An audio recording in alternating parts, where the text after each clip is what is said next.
दुनिया के करीब 30 देशों में, आपको पता है, सैनिकों की भर्ती के लिए अग्निपथ जैसी योजना चल रही है। 30 कंट्रीज। ऐसा नहीं है कि इंडिया ने कुछ नया अजूबा ढूंढ दिया है। और बड़े बड़े सुपर पावर ऐसी अग्निपथ जैसी योजना चला रहे हैं जिसमें 4 साल या इससे भी कम समय के लिए सैनिकों की भर्ती होती है। सबसे पहले अमेरिका की बात करते हैं, जिसके पास दुनिया की सबसे ताकतवर सेना है। यहां सैनिकों की भर्ती 4 साल के लिए होती है। इसके बाद 4 साल के लिए रिजर्व ड्यूटी होती है। किसी युद्ध या इमरजेंसी की स्थिति में इन्हें ड्यूटी पर बुलाया जा सकता है। अगर अमेरिकी सैनिक 20 साल तक सेना में ड्यूटी करते तो उन्हें पेंशन मिलती है। 20 साल से कम ड्यूटी पर सिर्फ भत्ता दिया जाता है। अमेरिका के बाद रूस के पास दुनिया की दूसरी सबसे ताकतवर सेना है। यहां 18 से 27 साल के हर नागरिक के लिए आर्मी ट्रेनिंग अनिवार्य है। सैनिकों को 8 महीने से 12 महीने की ट्रेनिंग दी जाती है। इसके बाद बेस्ट सैनिकों को यूनिट में भेज दिया जाता है। जो बच जाते हैं वो ट्रेनिंग खत्म के बाद सेना के बाहर दूसरे काम कर सकते हैं। युद्ध की स्थिति में ऐसे ट्रेंड सैनिकों को आर्मी यूनिट्स ड्यूटी पर बुला सकती है। भारत के पड़ोसी देश चीन, उसके पास दुनिया की सबसे बड़ी सेना है।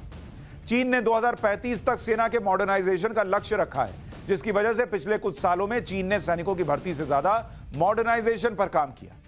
चीन की सेना में भर्ती के लिए अग्निपथ जैसी योजना है। चीन की थल सेना में सैनिकों की भर्ती 3 साल के लिए होती है। नौसेना और वायुसेना में यह 4 साल की होती है। सैनिक ज्यादा से ज्यादा 12 साल तक सेना में सक्रिय सेवा दे सकते हैं। यूरोप में फ्रांस के पास सबसे ज्यादा सैनिक हैं। यहां सैनिकों की भर्ती कॉन्ट्रैक्ट बेसिस पर होती है। सैनिक और आर्मी के बीच पहले 1 साल का कॉन्ट्रैक्ट होता है, जिसे 5 साल तक के लिए बढ़ाया जा सकता है। सैनिकों को 3 महीने की ट्रेनिंग दी जाती है।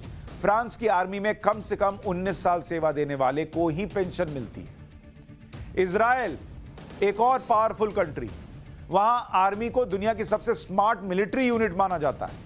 यहां के हर नागरिक के लिए आर्मी में भर्ती होना अनिवार्य है। 1948 में इजराइल के आजाद होने के बाद से ही यह नियम लागू हो चुका है। पुरुषों को 3 साल और महिलाओं को 2 साल सेना में ड्यूटी करनी ही पड़ती है। 3 साल और 2 साल की ड्यूटी करने के बाद करीब 10% सैनिकों का यूनिट्स में सिलेक्शन होता है। मात्र 10%। जो सैनिक आगे के लिए सेलेक्ट होते हैं उनके साथ ज्यादा से ज्यादा 7 साल का कॉन्ट्रैक्ट होता है। 12 साल तक इजरायली सेना में काम करने वालों को पेंशन भी दी जाती है। यानी दुनिया में यही कुछ चल रहा है। ऐसी ही अग्निपथ जैसी स्कीम चल रही है जो भारत में चल रही है। लेकिन भारत में जिस तरीके का विरोध हो रहा है वो दुनिया में कहीं नहीं हो रहा। अग्निपथ को लेकर जो जानकारियां हैं